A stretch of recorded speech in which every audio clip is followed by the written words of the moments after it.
Thank you.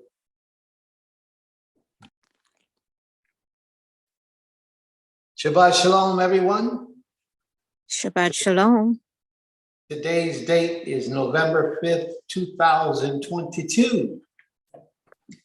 And we're going to touch on the subject of Genesis chapter 19 and possibly Genesis chapter 20.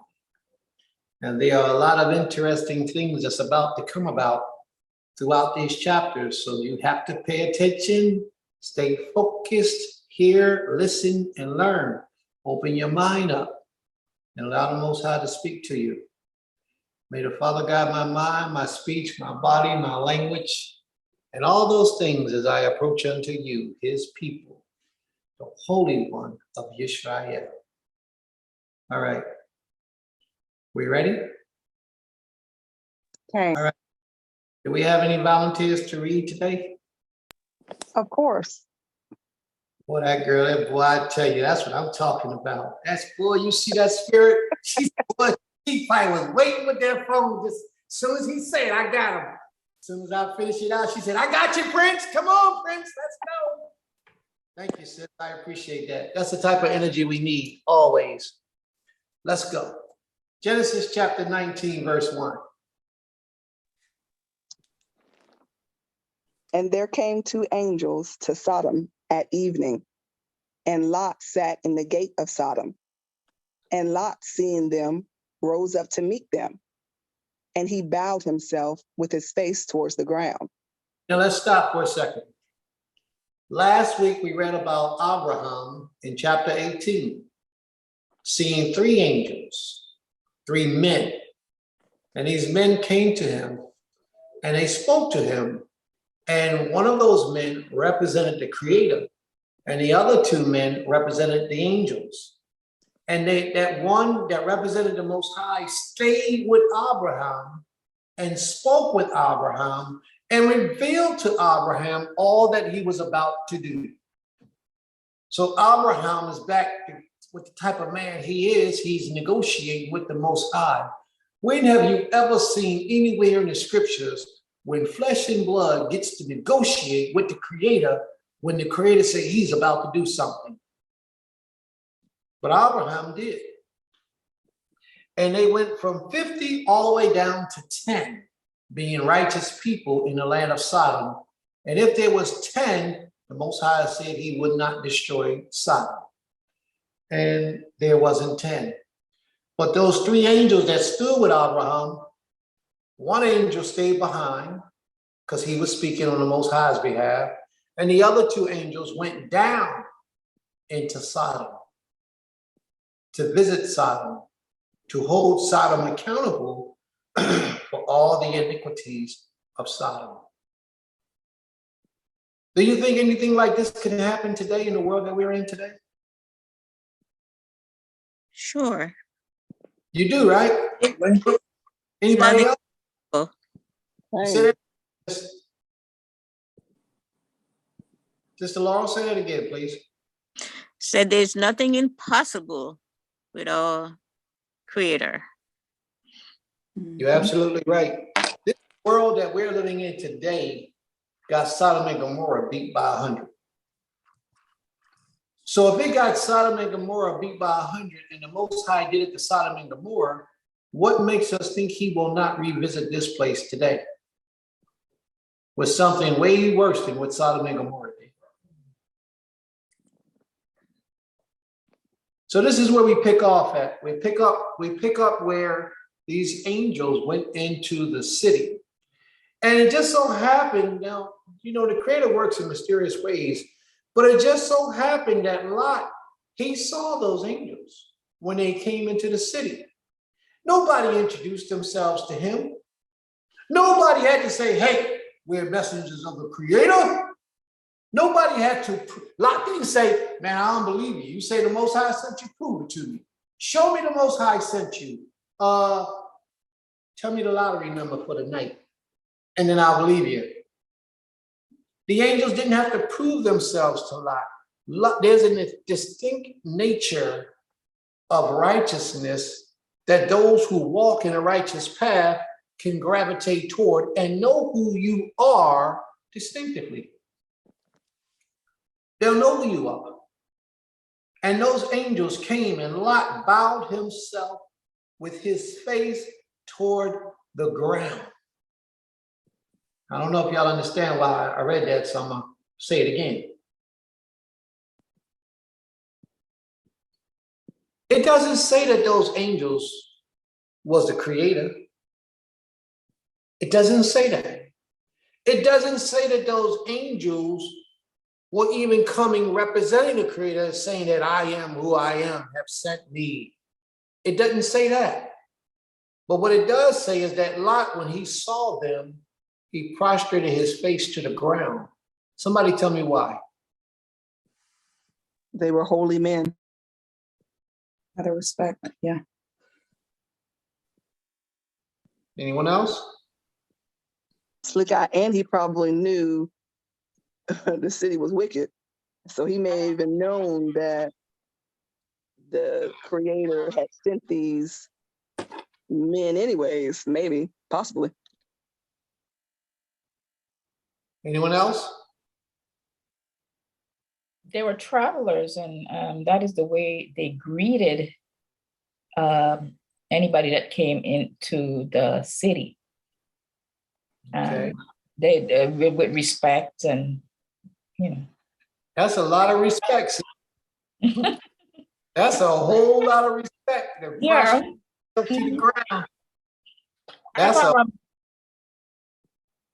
she's The absolutely reason why right. I say that is, and I don't know if they looked elderly or they just looked like they were men of Hello.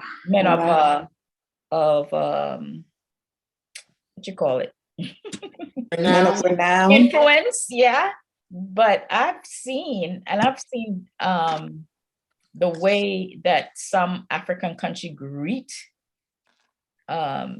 people, and they usually, bow, and curtsy or whatever their custom is. They bow and then they speak and invite, as long as they didn't look like an enemy. very good. All right, now you opened the subject up. How do these men look? If you, as an Israelite, was to dress as an Israelite and go out into the streets, would you look different than everybody else? Dang. You would. True. Yes. Yeah. And one of the questions would be, what are those things on your clothes?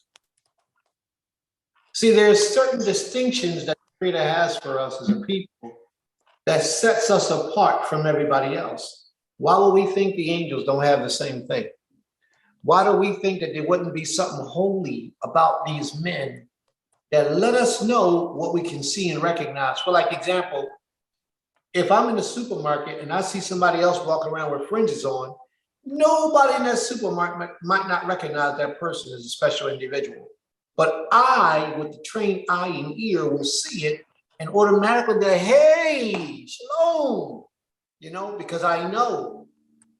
But when you travel in the realm of spirituality, there are different distinct markers that take place within individuals that you see, that you gravitate toward. And here, Lot recognized and understood who was before him. These men had rank in the Most High's army. They had rank. They wasn't just regular angels.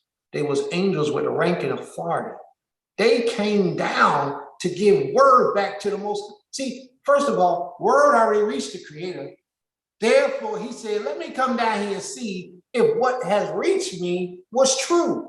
So the ones that he had to bring down to verify the witness had to be somebody that he had some sincere trust in to report back to him in all honesty and accuracy. So these wasn't just no regular run-of-the-mill angels that just sends a message, because life and death was in their hands at this time. And Lot recognized those individuals as special, sanctified, holy, righteous, men of the Most High, men of renown, set apart. They were different than everyone else. And what took place was When he saw them, he bowed himself with his face toward the ground. He humbled himself. And let's see what happens next. Read on, sis. Read it from Genesis chapter 19, verse 2.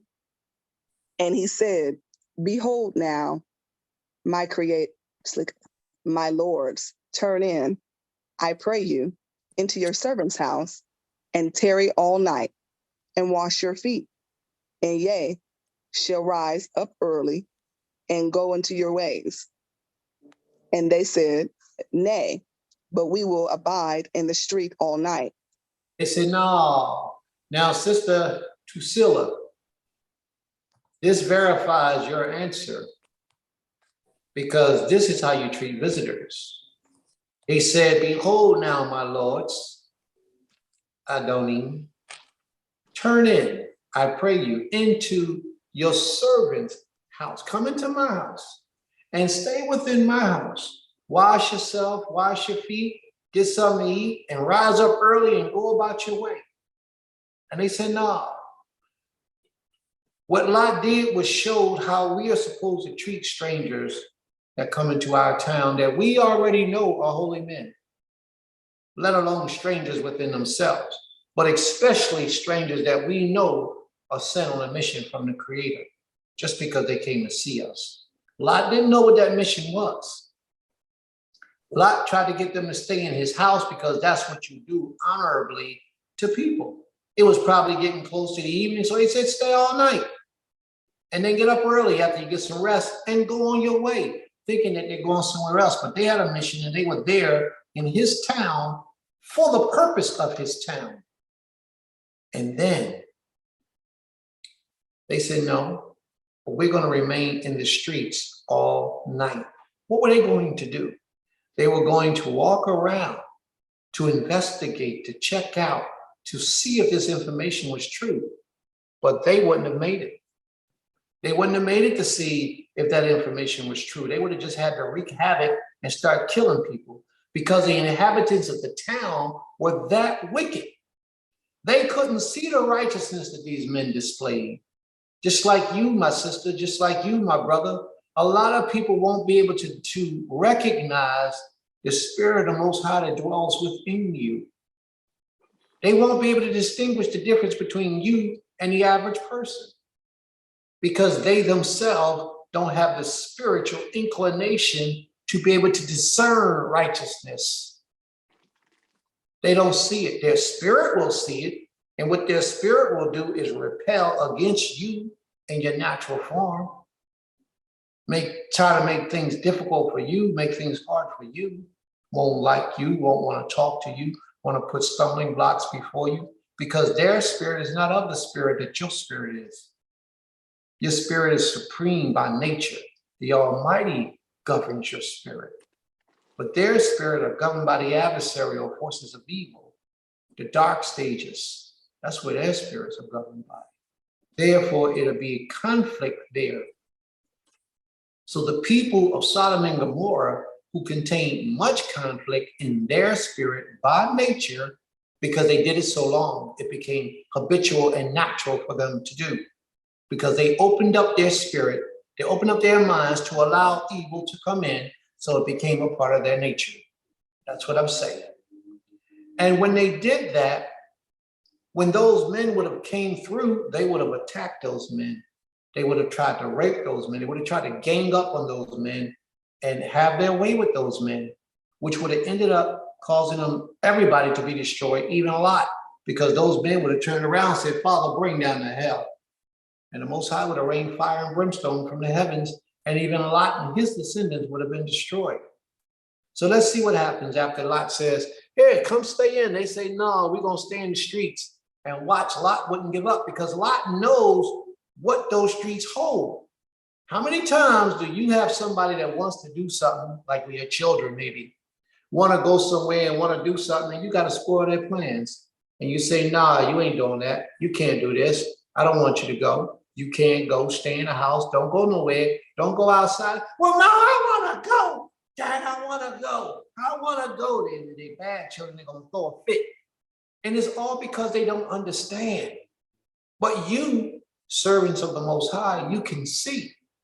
And you try to warn them of the dangers that's lurking out there. Children just want to have fun. So all they see is how they can have fun and experiment in different areas. But you being a servant of the Creator like Lot was, Lot knew was out there in the streets. And so do you. But your children are sometimes naive to that type of situation. They don't see what you see. All they see is party, visiting, having fun, having a good time. But what you see is the person lurking in the darkness. You see what the statistics say, and you see what the Creator shows to your spirit to cause your child to stay out of that situation. So let's see what happens when they refuse to do what Lot had for them to do. Read on, sis, please. Verse 3. And he pressed upon them greatly, and they turned in unto him and entered into his house. And he made them a feast and did bake unleavened bread, and they did eat. Now, do you know why they gave in? I'm going to share something with you why they gave in. Because it is rude. Culturally, it is rude for somebody to offer you something and you turn it down. Or for somebody to give you a gift and you turn away from it. For somebody to welcome you into their home and offer you something to eat and rest and to bathe and relax yourself. And you say, nah, man, I'm cool. That's rude. But in today's time, sometimes you got to do it because what they're trying to give you is some food that they sacrifice to a devil. But if you know this individual and you know how they walk, then you shouldn't have any problem accepting what they offer you. You can't eat everybody's food. I'm going to tell you again, you can't eat everybody's food. One more time. You can't eat everybody's food. And everything that someone offers to you is not always necessarily a good thing. So you have to be circumspect when you're dealing with certain individuals, especially ones that you do not know. Who you do not know, you watch that. Now, he didn't know them, but they knew him. And because they understood and knew him, they didn't have a problem accepting what he was offering to them. And let's see what happens after they accept his offer. Read on, please. Verse 4. But before they lay down, the men of the city, even the men of Sodom, compassed the house round, both old and young, all the people from every quarter. Do y'all understand the situation that they're in right now?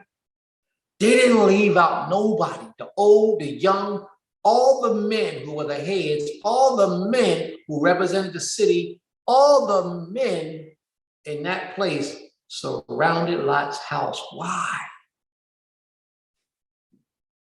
Why? Because there was some new meat on the block. There was some new meat on the block, and they wanted a taste of that meat. Read on, sis, please. Verse 5. And they called unto Lot and said unto him, where are the men who has come to thee this night? Bring them out unto us, that we may know them. What are they? Bring them out so that we may know them. What are they asking? They want to sleep with them. Homosexuality. I wonder how Lot withstood them for so long. Because obviously they had no respect for Lot. They had no respect for him because they went to his house looking for those visitors. They didn't wait till the visitors left or came out. They went and knocked on his door and said, yo, bring them dudes out that came in. We got something for them.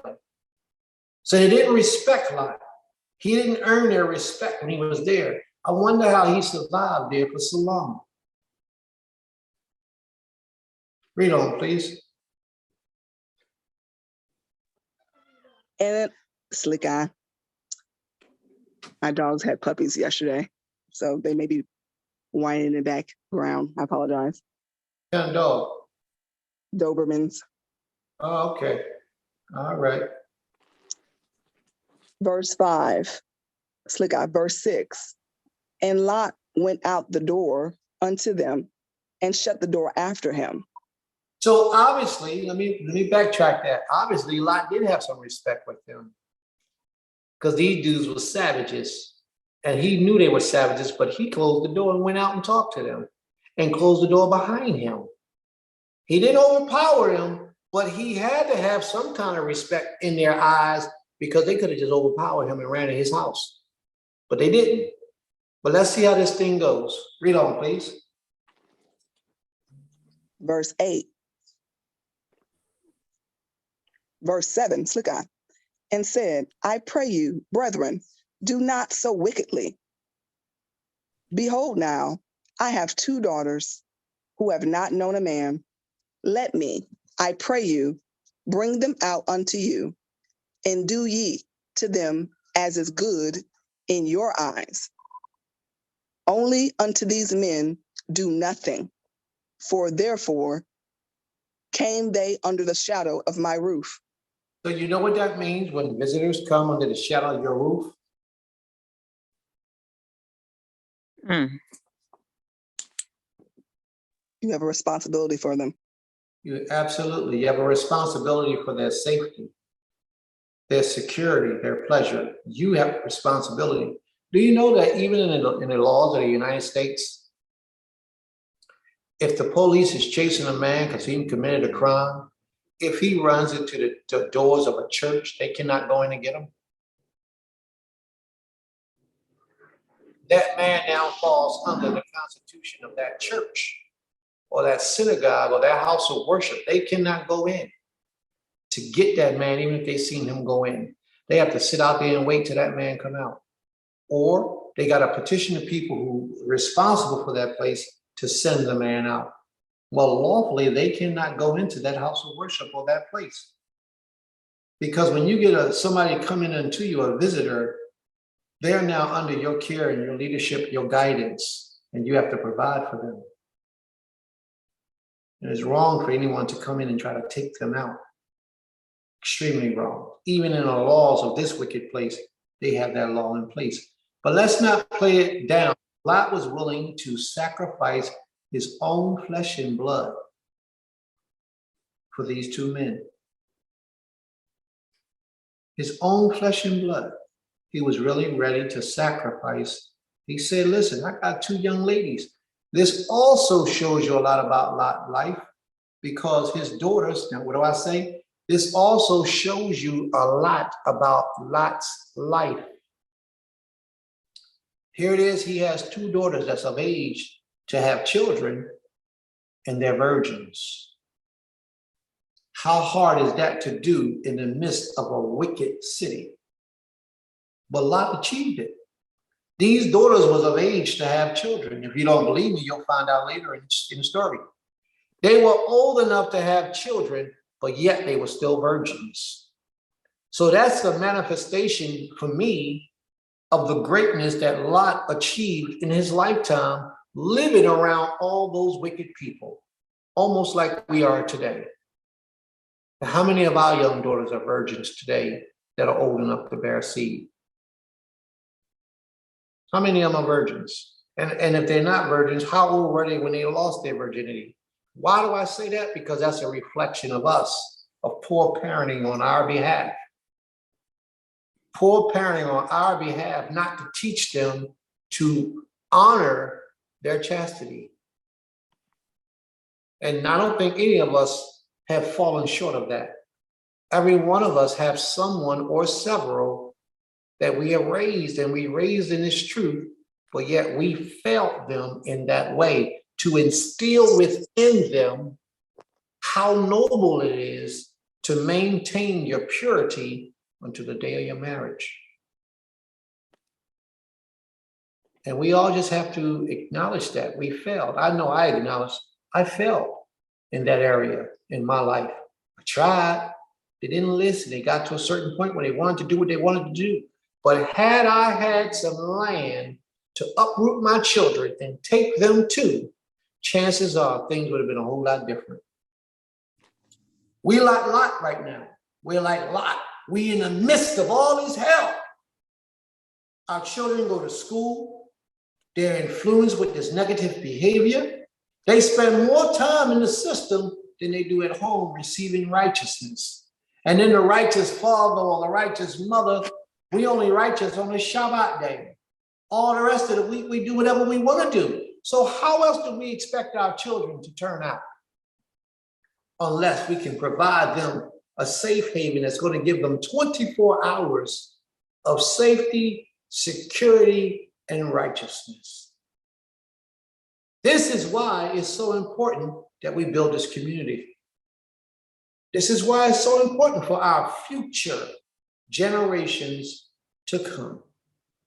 We need this.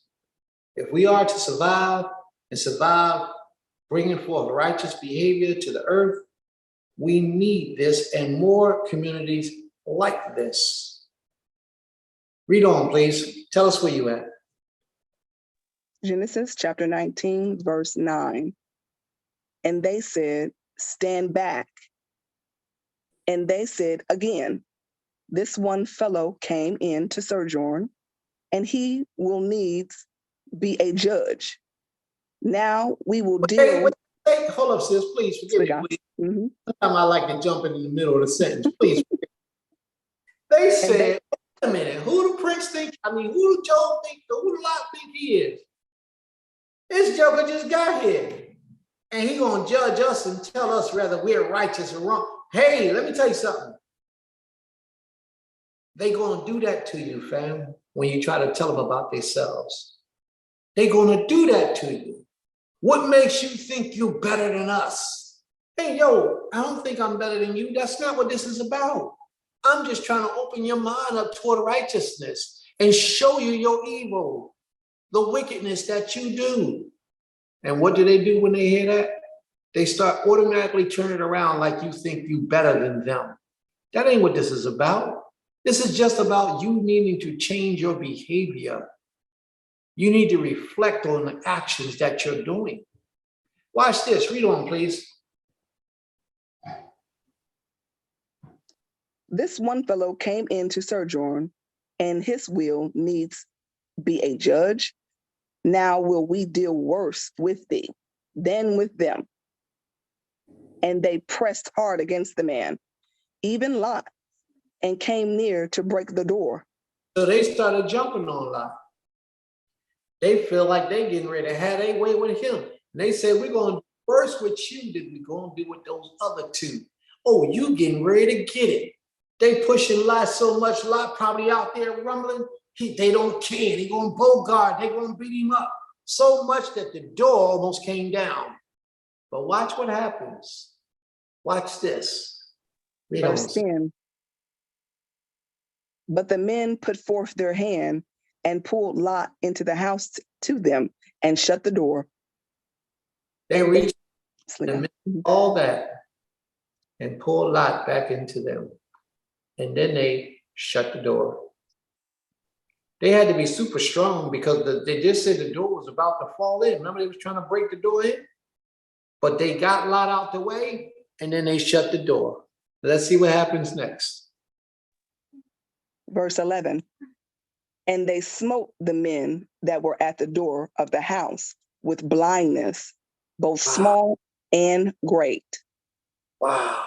So that they wearied themselves to find the door. Now, you'd have thought that if you was thinking about something like that was a real life situation, smiting somebody with blindness would have been one of the last things you'd have thought to do. You'd have thought about killing somebody, beating somebody down, taking their life. Well, who'd have thought about making them blind so that they can't even see what they're doing? But not only that, I want you to also see the ability of the angels to strike those men with blindness. See, these wasn't no regular angels. Have you ever heard anything about angels who had the power to do things like that other than what the story of Lot? Most angels are messengers, but the next levels of angels, they come up the higher and higher in rank, the more power and authority they have. So this shows you that this wasn't no league of regular angels that was doing these works. These angels was up in rank and authority. They had the ability to strike somebody with blindness. Man, they're so powerful and strong. These angels had the ability to call fire from heaven. Something I only know one other person to do, and that was Eliyahu. These were angels. They wasn't playing. They were about it. They didn't pull out swords and chop the man's head off. They spoke and it was. Read on, please. Verse 12. And the men said unto Lot, Haste thou, As- hast thou here any besides son-in-law, and thy sons, and thy daughters, and whatsoever thou hast in the city, bring them out of this place. For we will destroy this place. Because They were convinced that all that they heard, all that the Most High said was taking place, they were convinced that it was true. They were convinced. Keep in mind, family, just a little while prior to this, the 5 kings had just came in and ransacked Sodom and Gomorrah, took Lot and took all the king and all the people of Sodom and made them all slaves, remember? And then the Most High allowed Abram to go down to release them, so they just got back to their own territory, and they were wilding out.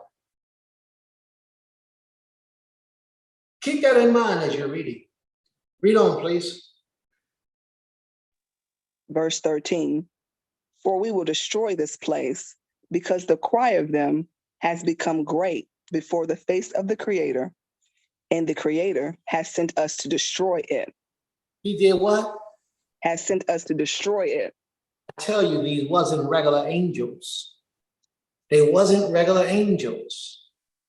These angels had authority and rank. They came down with the power to do things. Read on, please. Verse 14. And Lot went out and spoke unto his son-in-laws, who married his daughters, and said, Up, get you out of this place, for the Creator will destroy the city. But he seemed as one that mocked unto his son-in-law. And when the morning arose, then the angels hastened Lot, saying, Arise, take thy wife and thy 2 daughters, which are here, lest thou be consumed in the iniquity of the city. And while he lingered, the men laid hold upon his hand, and upon the hand of his wife, and upon the hand of his 2 daughters, the Creator being merciful unto him. And they brought him forth and set him outside of the city. And it came to pass. I'm sitting here and I'm wondering, either Lot had more daughters, or he had to have more daughters, or marriage that they had nothing to do with sex. Because Lot said his daughters knew not any men. He said, I got some daughters in here that hasn't known men. With the men being the head of the household, Lot daughters would have had to follow their husbands. Their husbands was just making fun of Lot, mocking him. So they didn't go. So I'm assuming that his daughters must have stayed behind with those son-in-laws. Because he says he has son-in-laws who just married his daughters. So he must have had more than just 2 daughters. He must have had more than 2 daughters. For the Creator will destroy this city, but he seemed as one of them as to mock unto his son-in-laws. And when the morning arose, the angels hastened Lot, saying, Arise, take thy wife and thy 2 daughters, which are here. You see what I'm saying? Which are here. The other 2 daughters, or however many, they're not there no more. They're gone with their husbands. So take them and just go about your. Read on, please. Let's start at verse 15 again, please. And when the morning arose, then the angels hastened Lot, saying, Arise, take thy wife and thy 2 daughters, which are here, lest thou be consumed in the iniquity of the city. And while he lingered, the men laid hold upon his hand, and upon the hand of his wife, and upon the hand of his 2 daughters, the Creator being merciful unto him. And they brought him forth and set him outside of the city. Now let me show y'all. Let's say Lot did have 2 more daughters, as I believe he did. And those 2 son-in-laws was convinced that the Creator was about to destroy the city, so we're not going to go. We're going to go with Lot. And our wives are going to stay with their father, and we all going to travel together. Do you know that would have been 10 people? The Most High wouldn't have brought down the hell, the fire, the brimstone. That would have been that number that the Most High said, if there be 10 righteous, then I wouldn't do it. And if those men, those 2 men, at least 2, were married to at least 2 of Lot's daughters, that would have made 10, and we wouldn't read about the destruction of Sodom and Gomorrah. We would be reading about the almost destruction of Sodom and Gomorrah. The Most High gave them a chance. And when he gave them the chance, what did they do? Mocked him. They mocked him. Yeah, How many of us do that to the Creator today? too many. I look at all that the Most High has set up and established for so many of us to walk in his way. And we ignore him. We disrespect him. We don't believe that poop stink until we actually smell it. But by the time you smell it and it's all up in your nostrils, it's now too late. Mhm. And that's what we're faced with today. So people look at us and ridicule and make fun and laugh and all those other things until it's too late. Read on, please. Let's see. Verse 17. And it came to pass when they had brought them forth abroad, that he said, escape for thy life. Look not behind thee, neither stay thou in the plain. Escape to the mountain, lest thou be consumed. Now they had specific instructions, and I'm gonna read it again. He said, and the angel said, escape for thy life. That means run. Run. Escape for thy life. Look not behind thee. Do not look behind you. Why did they want to look behind? I'm going to tell you why they didn't want to look behind. And for those who don't know, those who think you know, now you're going to know. Too many of us judge ourselves based on our past. You can't do that in life. Your past is what's behind you. You can't judge yourself based on your past behavior. You have to keep looking forward, and you judge yourself based on the here and now so that tomorrow you'll be better. You understand that? That's what we have to begin to do.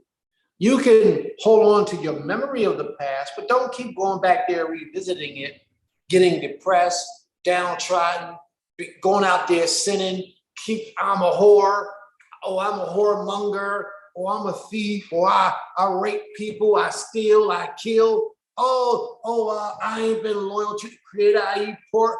Don't keep doing that. Once you know how to live right before this King, that's where you start. So whatever you did prior to hearing the words of the Most High to give you enlightenment, whatever you did in your life past, leave it there. Ask the Creator for forgiveness and don't look back. A lot of the people you used to associate with, you got to cut them off. Why? Because that's you looking back. You keep looking back. That's the same person you used to get high with and smoke that crack. That's the same one. No, you keep looking back. If you want to get better, you got to do better and go toward the future. Keep looking toward the present and the future. That's what you do. Don't look back. They told him, told Lot, told his children, told his wife, told everybody, don't look back. And what happened when she looked back? She was disrespectful. She did not obey. She did what she wanted to do. Ain't nobody going to tell me what to do. And she looked back. And what happened when she looked back? She couldn't get out of the past.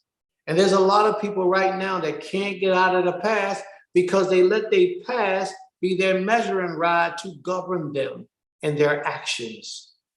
You gotta let it go. If you were that way then, don't be that way now. Be the best version of yourself from this day forward. Every day, strive to be better than you were yesterday. Every day forward, strive to be better than you were yesterday. That's why they told him not to look back. And that one who looked back, the Most High did that as an example to let you know you're going to get stuck in your past. Because she got stuck, she was frozen. And she was frozen in which direction? Looking back. And that's what happens to us. Sometimes we sit in the loneliness of our room and we think, and what are we thinking on but the past? Past people, past situations, past environments. Let it die, fam. It's dead. Let it go. Let it go. What you got to begin to do is look toward the future, look toward life, look toward development, look toward greatness. See your future while you're laying in your room and sitting on your bed. And I promise you, if you see your future, you're going to feel good. You're going to rejuvenate. You're going to get energy. But if you keep looking back at your past, you're going to get depressed. You're going to get lonely. You're going to get sad because it's a negative reaction. But if you do your best to be your best and you keep looking forward, you'll be great. You'll be better. And you'll be somebody that others can look at and say, man, I want to be like him or her. Read on, please. Verse 18. And Lot said unto them, O not so, my Lord. Behold now, thy servant has found grace in thy sight, and thou hast magnified thy mercy, which thou hast shown unto me in saving my life. And I cannot escape to the mountain, lest some evil overtake me and I die. Behold now, this city is near to flee unto, and it is a little one. I tell him to go. Look out what you said. Where did the Creator tell Lot to go? To the mountain. To the mountains. Then do what you told to do versus what you think you want to do. Do y'all hear what I'm saying? Cain. Lot, hey, no, I can't do that because while I'm trying to get up there, he forgot who he served. While I'm trying to get there, somebody gonna see me and rob me and beat me and rape me and take my food, and I'm gonna be left out in the wilderness and I'm gonna die. He forgot what he just witnessed. He forgot. When the Most High tell you to do something, fam, that's what you do. If he say flee, then you flee when he tell you to flee, not when you think it's best to flee. When he tell you to go somewhere, you go where he tell you to go, not where you think it's best for you to go. He didn't give a lot of decision. He said, go up to the mountains, boy. Take your children, take your wife. Y'all go up to the mountains. Therefore, I blame everything else that's about to happen. I hold Lot accountable for it. Everything that's about to happen, I hold Lot accountable because Lot is the man. The man is supposed to govern the flow of his house because he changed his direction and didn't run up to the mountain like he was told. Everything that happened was a result of his disobedience. Everything. Now, sis put in the room that he was told to go to Nineveh. Talk about Jonah. Yes. I said Nineveh. You're right. You're right. He said, don't look behind you, neither stay thou in all the plains. Do not stay in all the plains. That means don't go to no town, none of those cities, nowhere. I want you to go into the mountains. Escape to the mountains unless you will be consumed. Didn't mean he had to die, but he was consumed. Let's see what happens. And Lot said unto them, oh, not so, my Lord. Behold, now thy servant has found grace in thy sight, and thou hast magnified thy mercy, which thou hast shown unto me in saving my life. He says, I cannot escape. He just said what he couldn't do because he forgot that everything is possible, Sister Laura. Everything is possible with the Most High. Everything. When the Most High say move, you move. When he say do, you do. But Lot, who was an obedient servant, lost his way. He said, I can't go up to the mountains. If the Most High just told you to go to the mountains, why would he give you something that you can't do?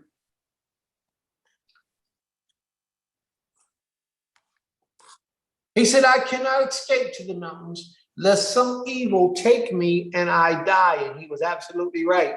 He didn't go to the mountains, and some evil took him. He eventually died, and that evil was reproduced. Let's see what happens. Verse 26, please. Behold now, this city is near to flee unto, and it is a little one. Oh, let me escape there. Is it not a little one? And my soul shall live. And he said unto them, see, I have accepted thee concerning this thing, also that I will not overthrow this city for which thou hast spoken. Haste thee, escape there, for I cannot do anything till thou become there. Therefore, the name of the city was called Zoar. Remember that name. Read on, please. The sun was risen upon the earth when Lot entered into Zoar. When Lot entered into Zoar, the sun was risen. So it was at night. Remember, it was nighttime when he left. Now the sun is risen, so he walked all night because he was fleeing for his life. The angels held up the process of bringing destruction until Lot made it to Zoar. So the next day, in the morning, the same day, but in the morning, Lot made it to Zoar. And read on, let's see what happens. Verse 24, then the Creator rained upon Sodom and upon Gomorrah brimstone and fire from the Creator out of the heaven. And he overthrew those cities and all the plain and all the inhabitants of the city and that which grew upon the ground. But his wife looked back from behind him, and she became a pillar of salt. Well, wait a minute. Didn't he just tell his wife not to look back? Yes. What's wrong with these women today? I bet my brother Benjamin cracking up over there. Yes, he is. I don't know, Prince. I don't know what's wrong with them. I'm trying to figure it out. Yo, let me tell you something, fam. When you got a man of the Creator, obey his voice. Just do what he asks you to do. It ain't got to be a whole lot of fighting and arguing and fussing. If you know your husband is doing the very best he can to serve this king, then walk with him. Don't give him a hard time. I'm preaching to the choir because these sisters in this group, y'all just the bomb. Y'all the truth. Ain't none of y'all like that. Like Lot's wife. Ain't none of y'all like that. Y'all are the best women that's on the earth. The best women that walk on this planet.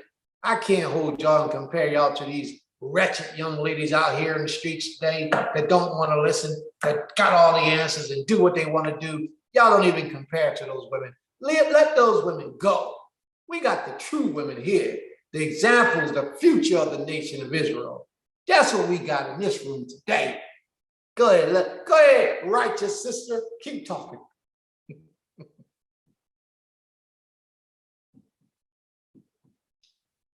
Verse 27, and Abraham got up early in the morning to the place where he stood before the Creator.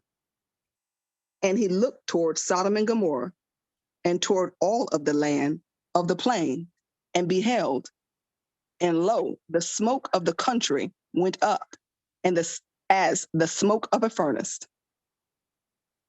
And it came to pass when the Creator destroyed the cities of the plain that the Creator remembered Abraham and sent Lot out into the midst of the overthrow when he overthrew the cities in which Lot dwelt.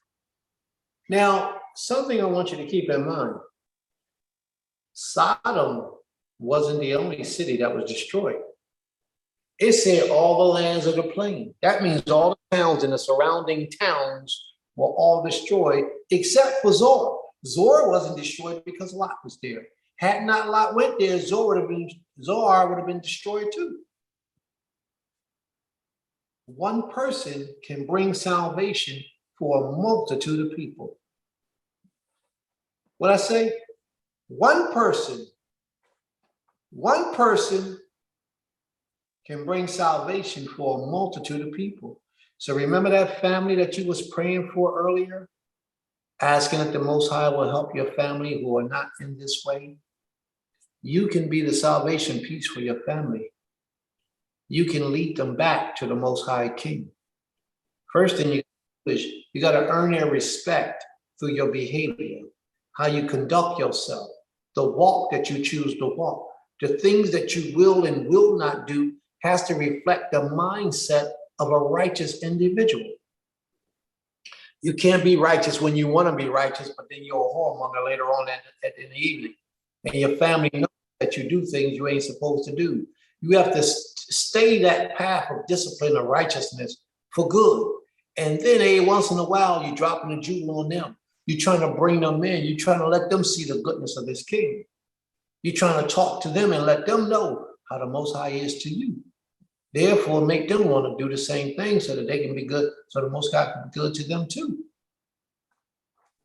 If you taking all the blessings from the Most High and keeping them all to yourself, and you're looking around, you don't want to share with nobody, or you're acting just like everybody else, then you ain't nothing special about you. You have to remember this, fam.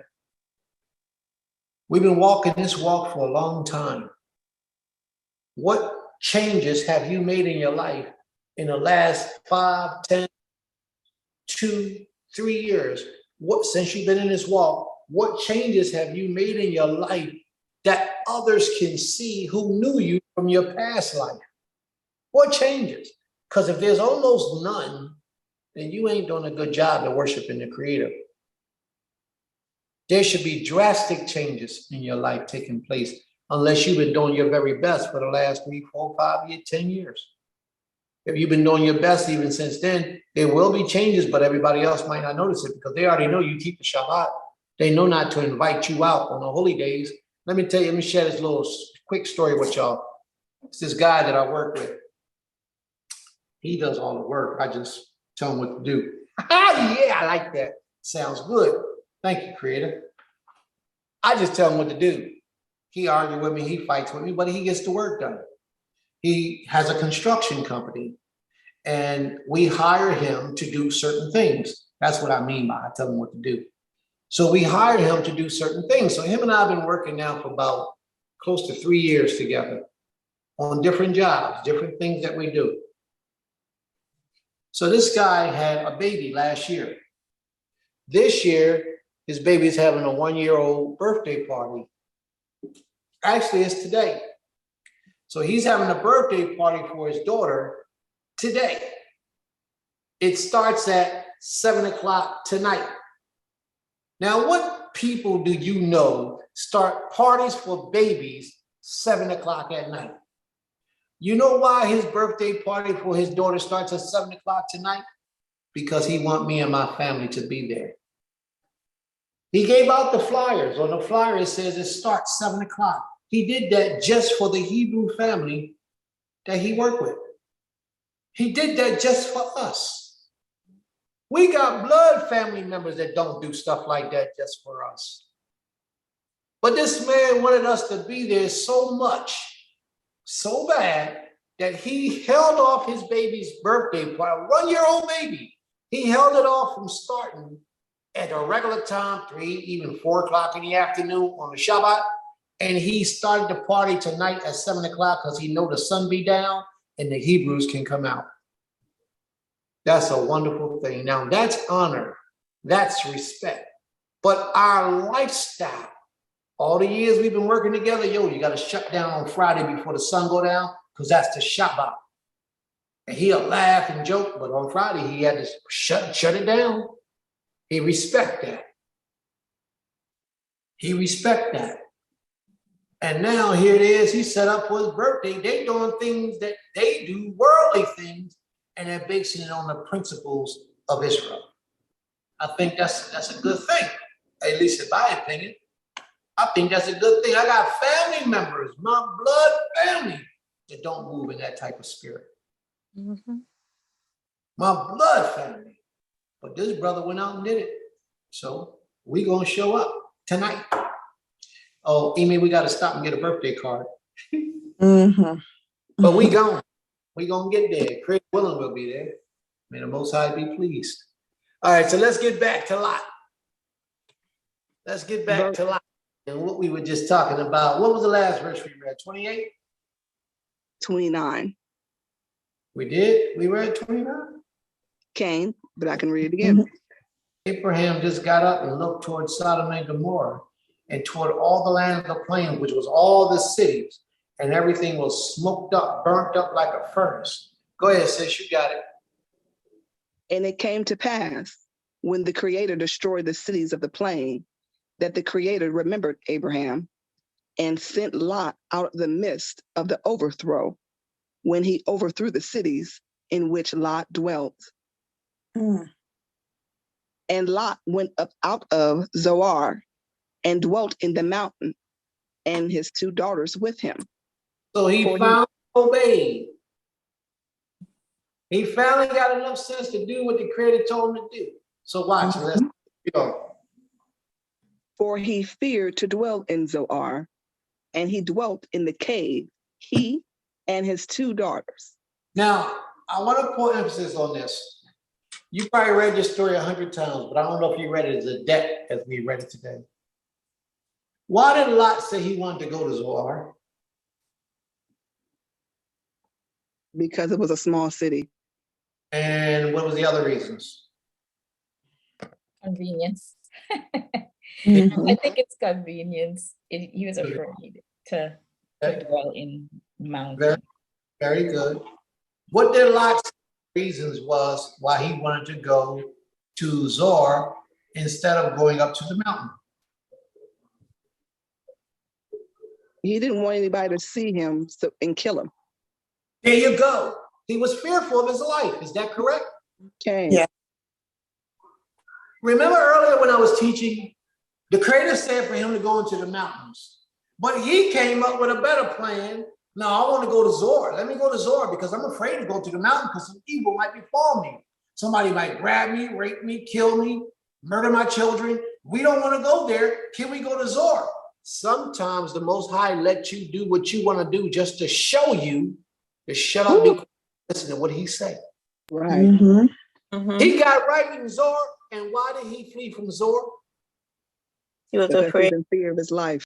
Because he Mhm. was afraid. What he thought was good for him, even though it was a smaller city, it was close by, he could have survived. What he thought was good for him wasn't good for him. Nope. He got scared there and had to flee. And that's what we do in life quite often. Mhm. We make choices that steps outside of Torah to try to compromise with certain people in certain conditions, and it always backfire in our face. So true. Very true. And here we are today, living testimony of the glory of the Most High King. And we can all testify that we have all been guilty of these things. Yep. It's us to learn to stop right now and change the direction of our lives. Stop looking back in the past. Stop second guessing the Creator. He let it down. He let you know what's best for you to do. That's all you need to do. If this woman, I meet her, she ain't serving the Creator, and she ain't willing to serve the Creator, she ain't trying to serve the Creator, it don't take you 10 years to see that. Right. Let her go.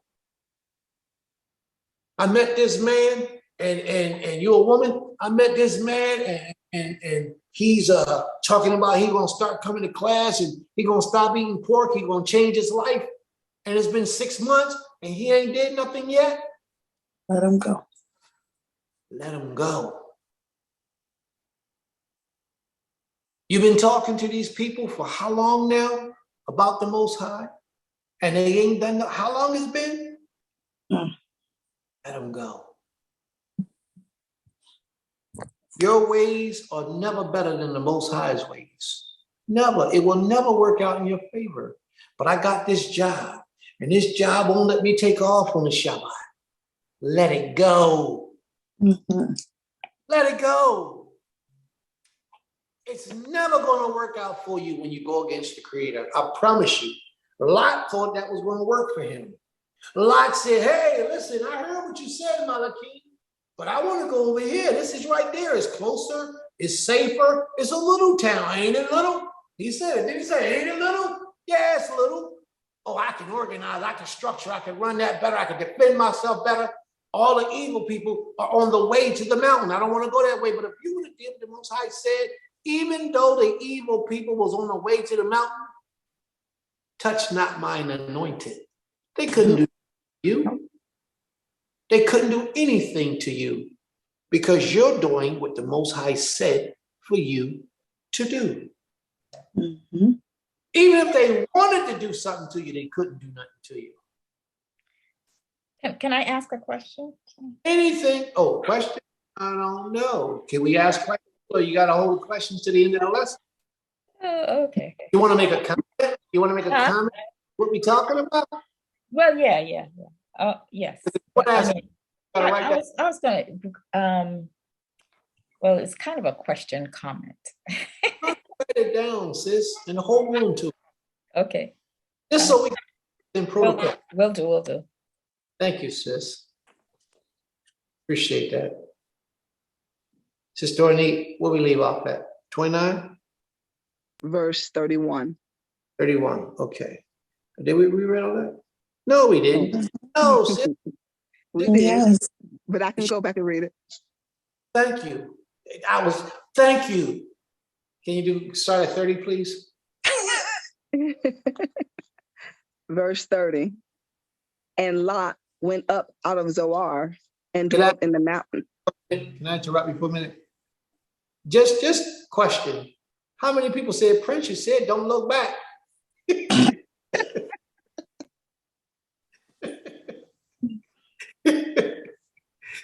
Go ahead, sis, you got it. Only those paying attention would understand what I just said. Mhm. Go ahead, sis, we ready. And Lot went up out of Zoar and dwelt in the mountain, and his 2 daughters with him, for he feared to dwell in Zoar. And he dwelt in a cave, he and his 2 daughters. So him and his 2 daughters went up into the mountains that the Creator told them to do a long time ago, and they dwelt in the cave. Their disobedience caused the whole cycle of what the Most High had in store for him to fall out of sequence. Had he went straight to the cave, then we'd be reading a different story right now. But he did. He stopped in Zor. Who knows what type of spirits might have gotten on his daughters in Zor? Mm. Who knows? There was a reason for his disobedience taking place. Mhm. That's what happens. Who knows what kind of spirit might have got on Lot during his stop in Zor? Watch what happens. Read on, please. Verse 31. And the firstborn said unto the younger, Our father is old, and there is not a man in the earth to come in unto us after the manner of all the earth. Let us make our father drink wine, and we will lie with him, that we may preserve seed of our father. Yeah. So who Man, got to say about that? I'm listening. Talk to me, y'all. that's disgusting. One, I mean, you see how they said, let us get him drunk, basically. Like, because they knew if he was in his sober mind, he wouldn't have gone for it. So they knew what to do. They had some evilness in them too. They knew what to do to sleep with their father. And then they just assumed that there was nobody else on the earth. So, And go ahead, I'm sorry. Go ahead. I'll wait till you're done. no, I was just saying, and then just the decision to sleep with their father, like it was like normal. And like they had a whole plan. It was just not good. So who knows where those spirits came from? Those spirits came from Zoar. Zoar. They could have grabbed it. They could have got all that when they was in Zoar. Or Follow just, yeah, I would say, or just from Sodom and Gomorrah. I mean, that place was a piece. It could have came. I like to look at it as come from their disobedience. That's how I like to, because they was like Gomorrah, they were still virgins. They wasn't thinking about no sex. As soon as they go in the bar, now they talking about sex, and they talking about sexing with their father. Mhm. But it's something else that I see in this chapter. Everybody looks at the part of the sodomy that takes place, the man sleeping, the incest, I mean, that takes place with his daughters. Everybody sees that part. But I like the part where you said earlier, Amy, you said they had to get him drunk. Because they knew if he was in his right mind, he wouldn't do that. Mhm. What does that say about people who drink? They not in their right mind. So why do it? Why do it at all? That's what I asked too. It's something there that we're not seeing, that we're not comprehending. Sure, it makes you feel good, it relaxes your spirit, it makes you feel good and pleasant and hope, but you're gonna be somebody else. Why do you think they call it wine and spirits? Because it's about spirits on you.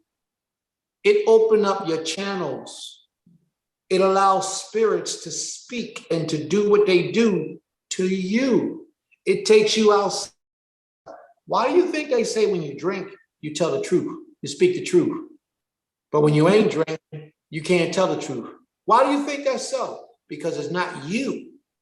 It's them spirits up inside of you forcing you to say what you're saying, whether it hurt you or not. They don't care, but people can't see this. Why do you think, you ever seen a white boy get drunk? Or even drink? He ain't got drunken. What did he get? He get violent.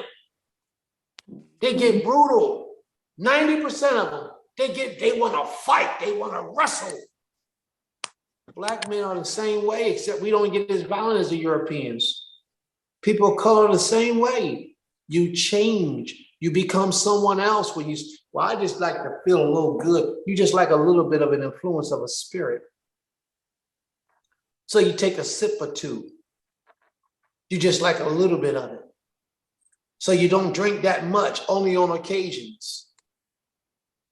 I do it casually. I like the way it makes me feel when I go out and I'm socializing. Those are all excuses for you allowing entities to enter into your presence. These things I say to you are real. You have a hard time understanding it because, as we spoke about earlier, whenever we come upon something that the Most High says for us not to do, and our emotions have gotten involved, we like to go with what makes us feel good over what we're supposed to do. And that's what this is. We know that drinking is not good for us. How many of you got family members or friends as alcoholics? I do. Yeah. Almost all of us do. We know people who drink that don't think they got a drinking problem, but they're alcoholics. I got a brother-in-law real close to me. He can't stop drinking to save his life. And I mean that literally. He got a pacemaker in his chest. Doc told him stop drinking. He still drinks. He can't stop drinking to save his. Read on, please. Verse 32. Come, let us make our father drink wine, and we will lie with him, that we may preserve seed of our father. Wow. Wait a minute. So come, let our father drink wine so that he will get possessed by another spirit that would be a demonic spirit that would allow us to allow him to do things to us that he ordinarily wouldn't do. Mm. That's what they're really saying. Evil. Hold on for a second, please. Push the door, push it. Push it. Is it open? 1 second, please.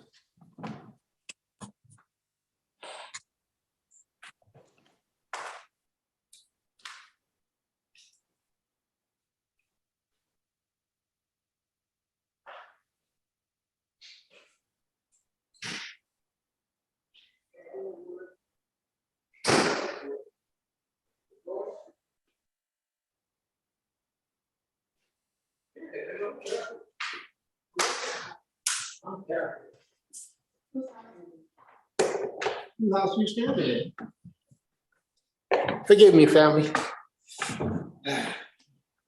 All right, let's go. Shelly. Verse 33. And they made their father drink wine that night, and the firstborn went in and lay with her father, and he perceived not when she laid down, nor when she arose. He was so drunk. He didn't know who she was. He didn't know. He didn't know that was his daughter. They got him that drunk. Where did they get the wine from? Anybody ask that question? Did they run out with the wine? Did they come prepared? Or did they get the wine at Zoar? Good questions. Wait a minute. Read on, sis, please. Verse 34. And it came to pass on the next day that the firstborn said unto the younger, Behold, I lay last night with my father. Let us make him drink wine this night also. And go thou in and lie with him, that we may preserve seed of our father. And they made their father drink wine that night also. And the younger arose and lay with him. And he perceived not when she lay down, nor when she arose. They kept that man drunk for at least 24 hours.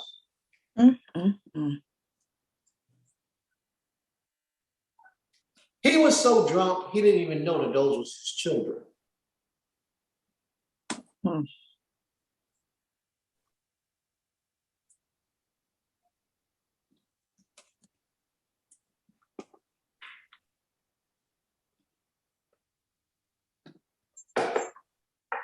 They said that the purpose why they did this is because they thought that there was no more men in the earth, and they wanted to preserve seed of their father in the earth. I don't know if y'all looking at this, but either he would have gotten another wife because his wife was dead. He couldn't have any more children with her. She was a lump of stone, salt, pillow of salt. He couldn't have children with her. But they wanted their father's seed to still be in the earth.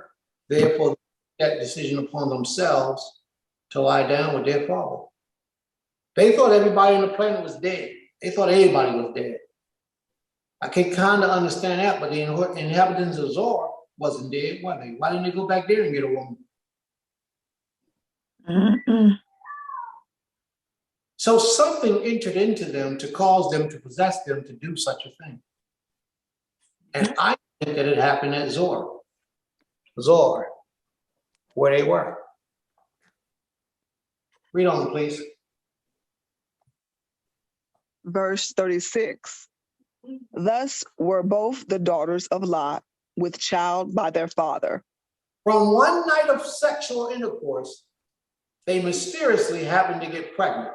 Or did they do that different times? Because you know you can only get pregnant at a certain time. You can't get pregnant If you have sex 30 days of the week, you can't get pregnant for like 21 days of that 30 days.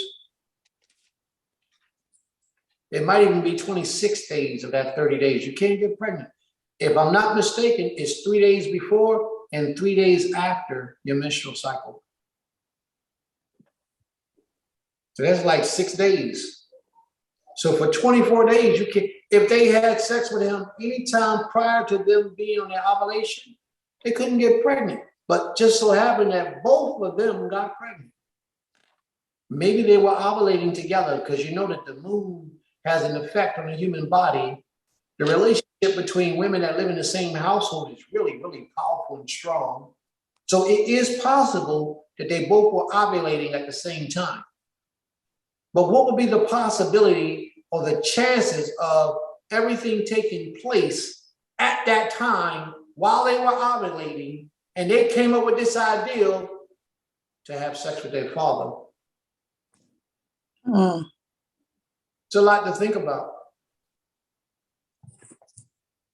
It's a lot to think about. Read on, please.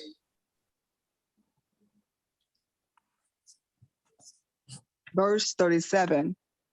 And the firstborn bore a son and called his name Moab. The same is the father of the Moabites unto this day. And the younger also bore a son and called his name Ben-Ami. The same is the father of the children of Ammon unto this day. Now, this just made me think about something. For I knew a man named Ben-Ami.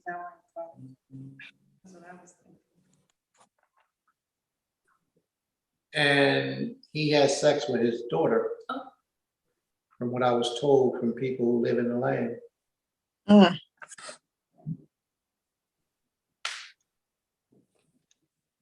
Now, it's never been verified as far as I know, but I'm only telling you what they told me, what I heard from multiple witnesses. You know, it takes two to establish a matter. And I was told that he had children by his daughter. I've never met any of those children. But that would be sad if that's true. It would be sad, real sad. Here we have a man named Ben-Ami and a man named Moab. And they both were responsible for raising nations that were against the children of Israel. The Moabites was ultimate enemies, and the children of Ammon were multiple enemies against the children of Israel. And yet they are Hebrew. They're related to us.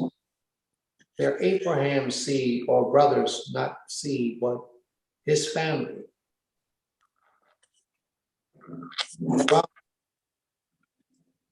You know, they're family members of Abraham. There's a lot of Abraham's nephew. So they were born of Abraham, which made them Hebrew as well, because they were from Shem, from Eber, and it made them Hebrew. So they are our distant cousins. They are Hebrew, but they are enemies of the Most High. And they've been this way since early Israel days.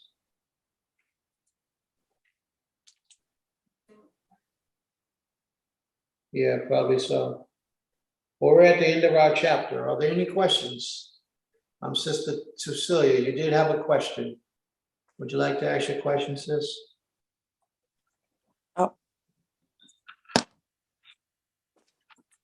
Where was I?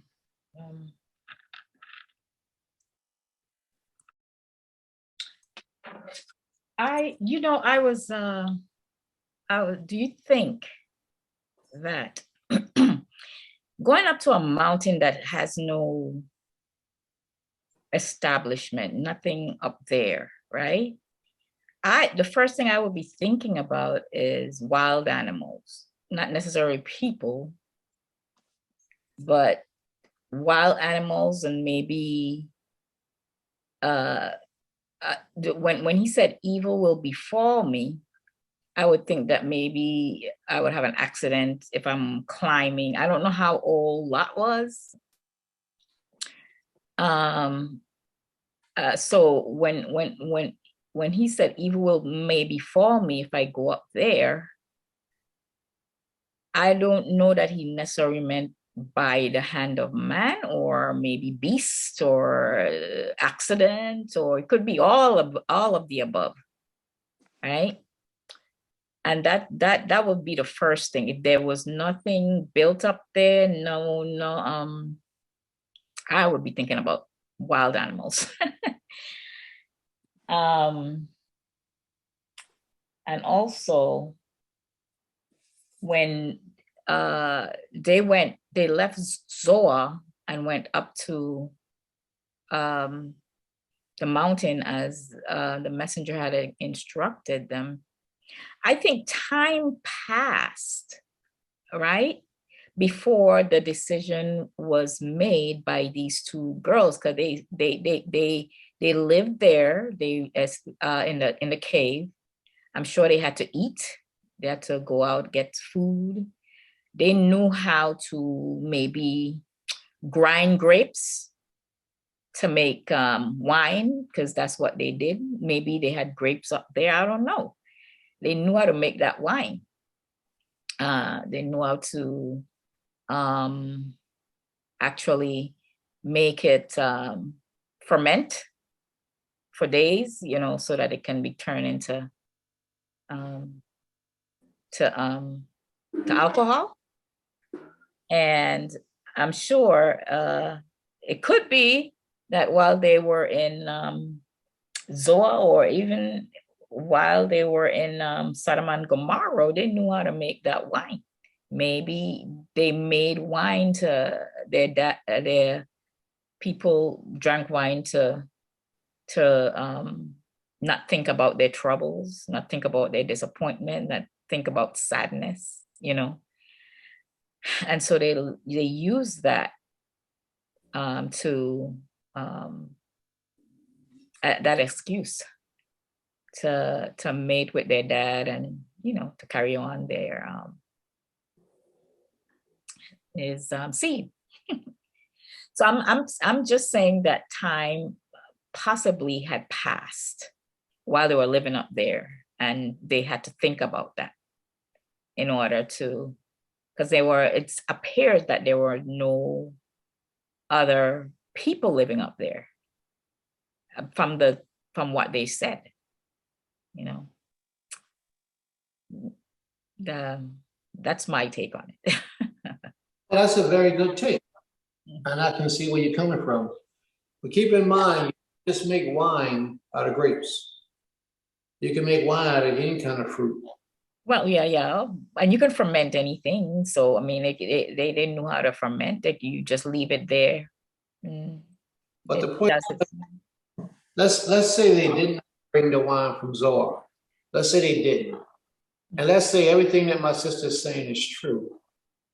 That in the process of time, they took fruit and they fermented it, and they allowed it to become to a state where it could be considered wine.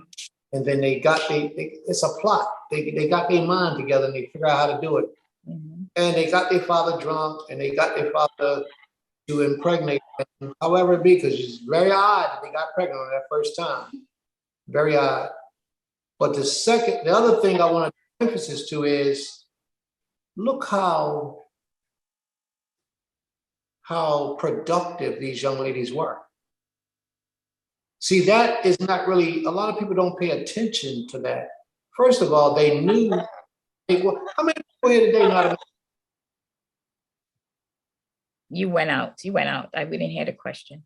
How many people here today know how to make wine from scratch? She said she watched it. I'm say she watched the video. How many of y'all know how to make wine from scratch? Anybody? How many bread from scratch? My mom used to do that. How many can make bread from scratch? I can do that. I have. We can do that. Who said they can do that? Raise your hand. Let me see. I do. So you're telling me that you can go out into your field, take some wheat, take it in the house, crunch it up, make the bread, and make some bread. You're telling me you can know how to do that? I ain't talking about go to the supermarket and buy the ingredients.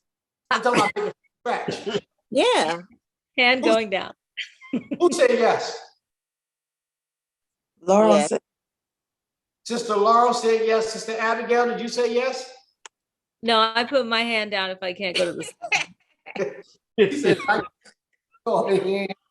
So, Sister Laurel, is Sister Laurel the only one that can make bread from scratch, from the wheat, all the way to the oven, all the way to the table?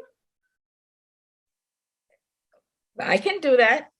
Okay, so Sister Laura and Sister Trucilia, when y'all get to the land, y'all gotta start that class. I'll ask Sister Laurel. Yeah, Sister Laura and Sister Trucilia. Both of y'all said y'all know how to do it. So when we get to the land and y'all show up, y'all gotta teach us how to make bread from scratch. Y'all with that? No problem. And the reason why I say that is because this type of knowledge is not passed down. It's not passed on. People are not teaching people how to do things anymore. Sister Ornette says she knows how to crochet.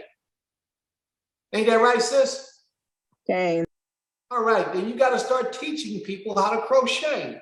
Do you know how to make clothes? Cain. You know how to sew? Sis? Cain.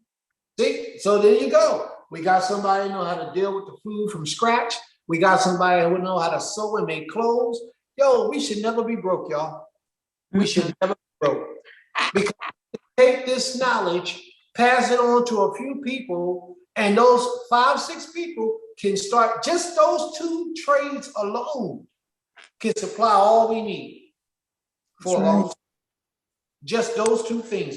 We can make clothes and sell them to the Hebrew Israelite community. We can start going to every unity Shabbat, hanging out after the Shabbat, saying, hey, look what I got.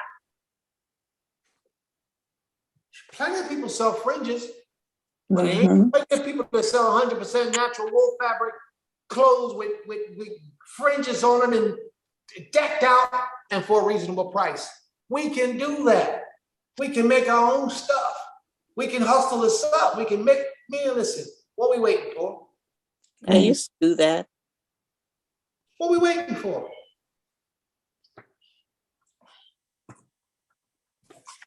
just waiting for our houses to get on the land and the food to grow, and then we'll be there.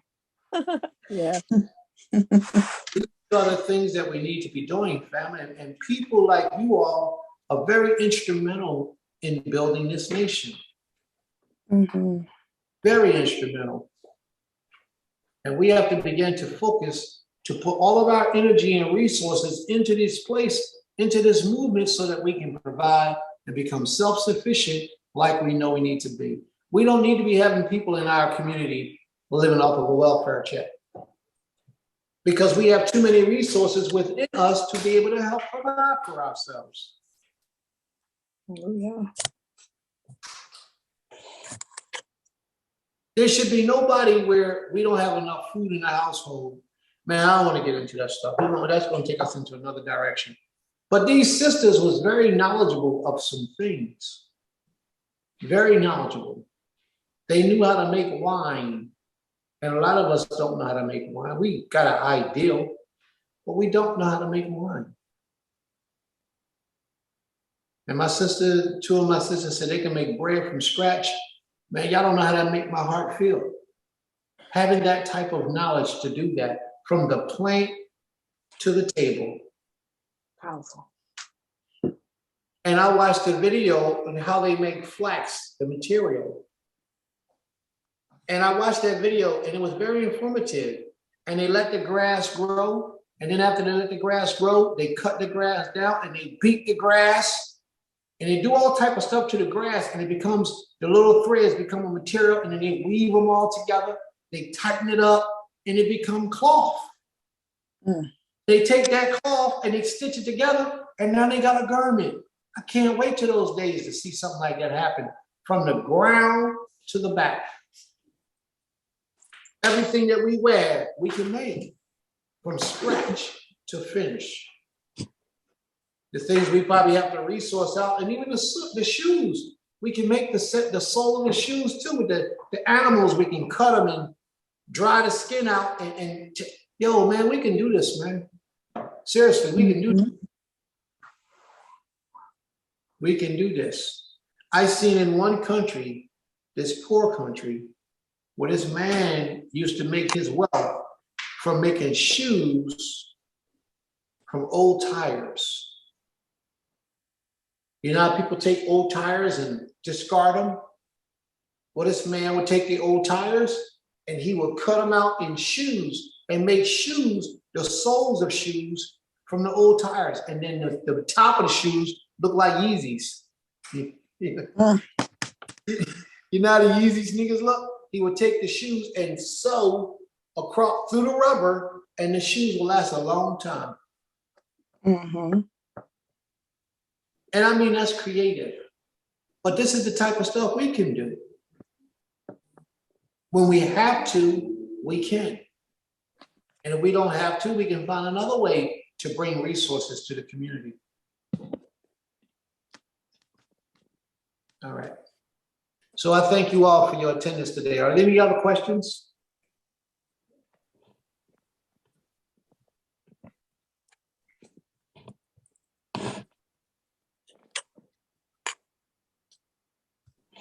No other questions? That was a beautiful lesson today. Thank you very much. I pray that we learned some things. Mm-hmm. All right. I have a question Yes, sis. about the pillar of salt. What is that? What does it mean? Is that a real pillar of salt, or is significant of something else? Is that like salt, or Oh, does it mean something else? all I know is it was turned into a pillow of salt. I have to assume that it was salt. That if you walk up to it, you scrape some more off, you can season your food. Ew.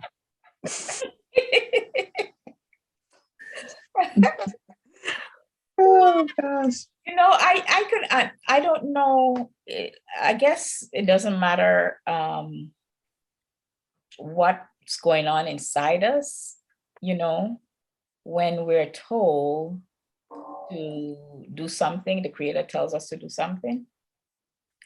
Because I could empathize with Lot's wife, because her daughter and her maybe grandchildren were there. You know what I'm saying? She might probably be looking back and work, and I'm not making any excuses for her, but I could empathize with what was going on with her. But as a consequences of her doing what she's doing, all that turmoil, that's what happened. I'm not, I'm sad for, I would have been sad for her,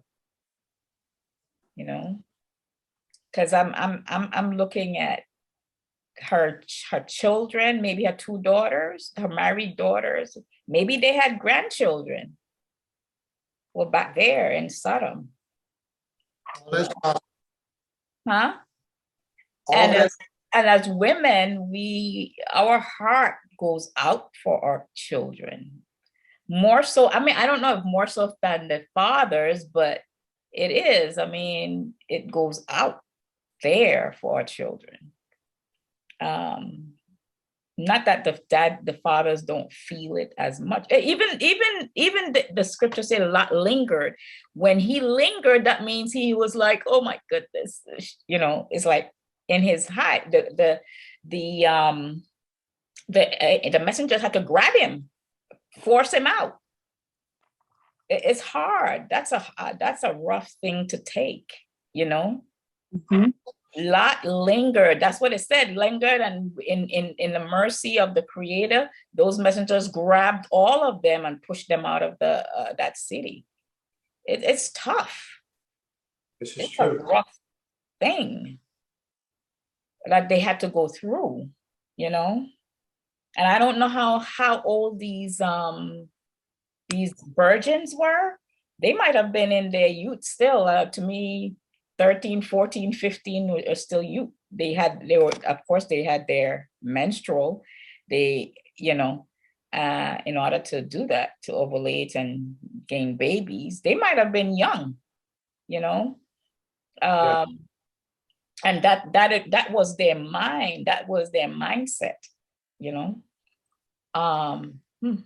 If our dad die, we're gonna be here alone and there's no man for us, you know? Apparently he was older, you know? So we need to do something. So that's what they did. It was against the laws, but that's what they did, you know? I tell you. You're right. That's how I'm empathizing with the family. I empathize with the family.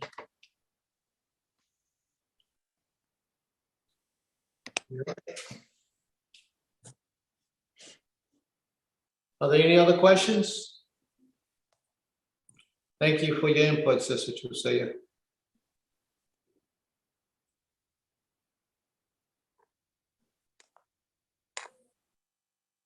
Are there any other questions? Any other comments?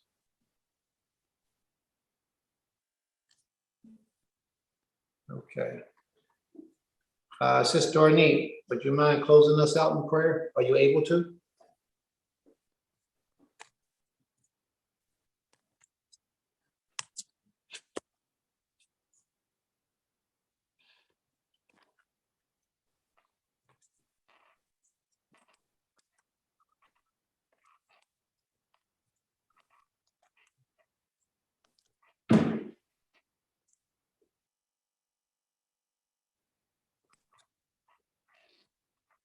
Sis, are you present?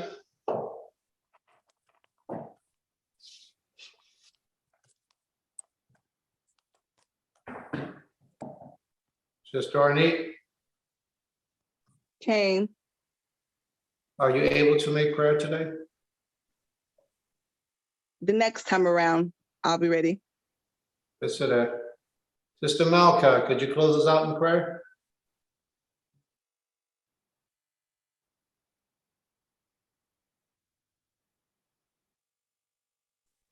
Yes, certainly. Hold Hold on 1 second.